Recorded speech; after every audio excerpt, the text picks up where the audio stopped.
This tutorial is about electric flux.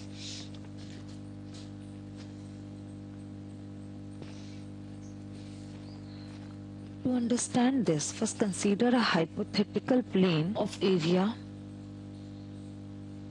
delta S in a uniform electric field E. Now we draw a positive normal to this surface and let theta be the angle between electric field E and normal to this plane.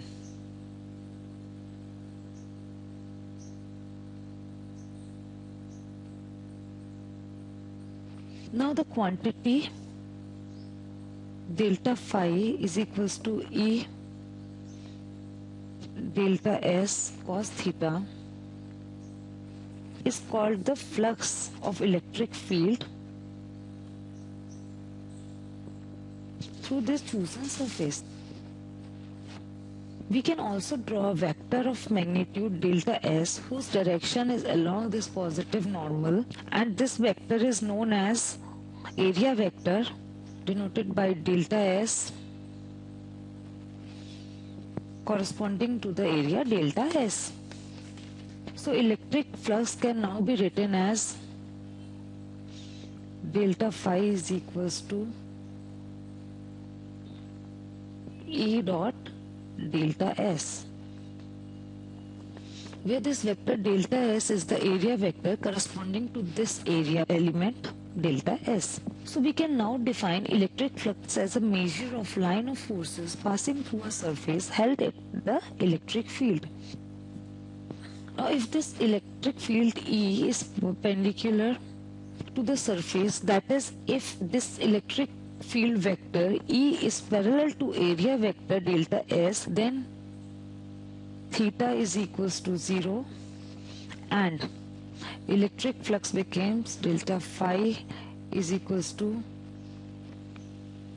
E delta S.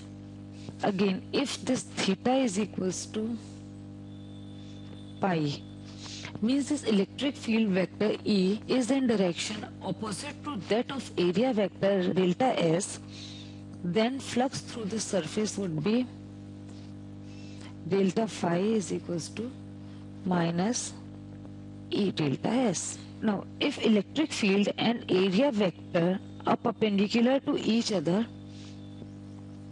then theta is equals to pi by 2, and from this equation the electric flux through the surface in this case would be delta phi is equals to 0. Means no lines of forces passes through the area element delta S in this case. Now this electric flux is a scalar quantity and can be added using the rules of scalar addition. So if you want to calculate total flux through any surface S, then first divide this surface into small area element and then calculated the flux through each area element using the equation delta phi is equals to E dot delta S and add the flux through all the parts. So flux through surface S would be phi is equals to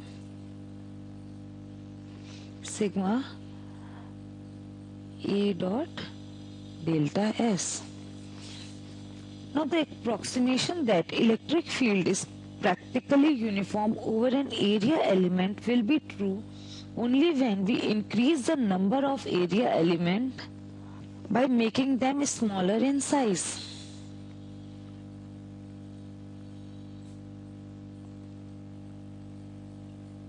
So that this delta S tends to 0.